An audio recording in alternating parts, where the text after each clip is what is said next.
Si vous rêvez d'écrire le prochain best-seller, eh bien, vous êtes au mauvais endroit. Aujourd'hui, je vais vous révéler 6 étapes infaillibles pour rater complètement votre roman. Oui, vous m'avez bien entendu. Si vous suivez les conseils que je vais vous donner dans cette vidéo, eh bien, personne ne voudra lire votre roman. Vous êtes prêts? C'est parti, on commence. Étape numéro 1.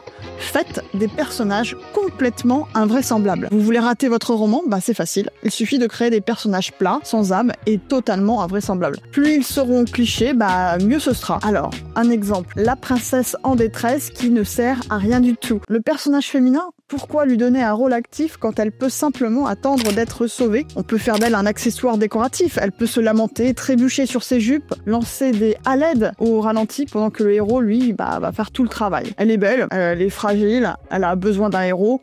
C'est tout ce qu'on lui demande, non? Les lectrices modernes, en plus, elles adorent ça. Ah non, attendez, je crois que c'est l'inverse. Étape numéro 2. Cette fois-ci, on va complètement ignorer les règles de grammaire et d'orthographe. Soyons honnêtes, qui a besoin d'orthographe? Oubliez les correcteurs, les relectures. Après tout, l'important, c'est l'intention, c'est pas vraiment la syntaxe. Et les lecteurs, ils comprendront que c'est difficile avec un S apostrophe, c'est lisable. Non. Étape numéro 3. Faire une fin ne répond à rien. Parce que la fin d'une histoire, c'est quand même assez surcoté, quoi. Pourquoi offrir une conclusion satisfaisante aux lecteurs quand vous pouvez vraiment les laisser en plan comme ça, avec plus de questions que de réponses? On y va aussi avec des pirouettes assez faciles, genre « Oh, c'était un rêve !» C'est logique. Ou mieux, vous pouvez écrire pas de fin du tout. Suspense éternel garanti et frustration aussi. Étape numéro 4, cette fois-ci, on va parler des descriptions. On va en faire des tonnes avec plein d'adjectifs, quelque chose de bien lourd. On va montrer qu'on a une plume badass quand même. Par exemple, le ciel sombre, noir,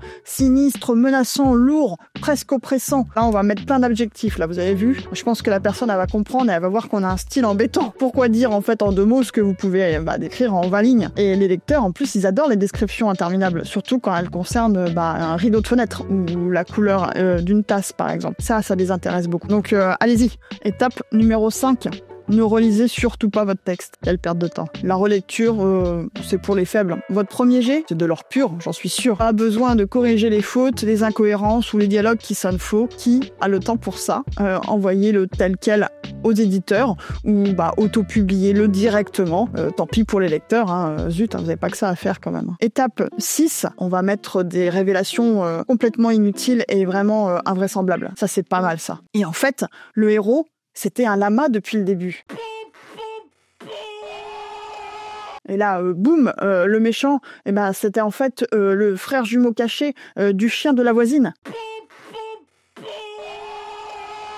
C'est quel génie, non? Ça, personne ne le verra. Allez, je viens d'en penser à un dernier, à étape 7, un petit bonus. Tuons tous les personnages d'un coup. Si vous savez pas comment finir votre roman et vous avez envie de le finir rapidement, tuez tout le monde. Pas d'explication, pas d'émotion, juste un carnage gratuit pour clore l'histoire. Ça plaît toujours. Pourquoi s'embêter avec des dénouements logiques quand une extinction de masse peut tout résoudre en 2 pages? Voilà, game over. Des personnages plats, des intrigues sans queue ni tête, des chapitres interminables. Votre livre va devenir une véritable légende, mais peut-être pas dans le bon sens du terme.